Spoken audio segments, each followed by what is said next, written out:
En entrant dans le 4e mois, la fatigue commence à se ressentir, les tensions montent, une discorde commence à naître au sein du gouvernement Netanyahou et un peuple remonté contre son leader. Le journal israélien Haaretz a annoncé samedi que l'armée de l'occupation israélienne n'a atteint aucun objectif stratégique dans sa guerre contre la bande de Gaza, en expliquant que les forces d'occupation israéliennes ont lancé la guerre contre Gaza avec les objectifs suivants: détruire les capacités du Hamas, le désarmer, réaliser le contrôle de sécurité de la bande de Gaza, établir une institution civile similaire au modèle de l'autorité palestinienne dans la zone B et obtenir les contributions des États arabes modérés pour reconstruire la bande de Gaza.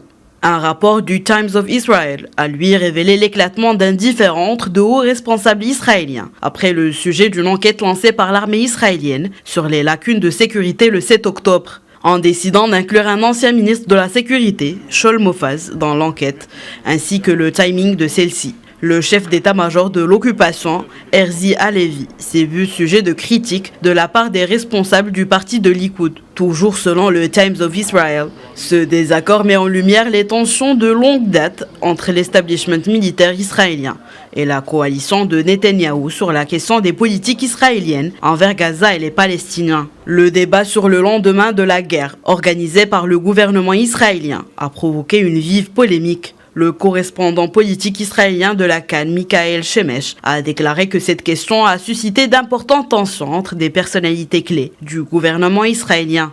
Le point focal du conflit tourne autour de la relation entre le Premier ministre Benjamin Netanyahou et le ministre de la Sécurité, Benny Gantz. Le plan en question rendu public est devenu une source de sensibilité accrue au sein du cabinet. S'exprimant sous couvert d'anonymat, un responsable du cabinet de guerre a déclaré que la présentation diffusée aux médias par Gantz n'était qu'une proposition.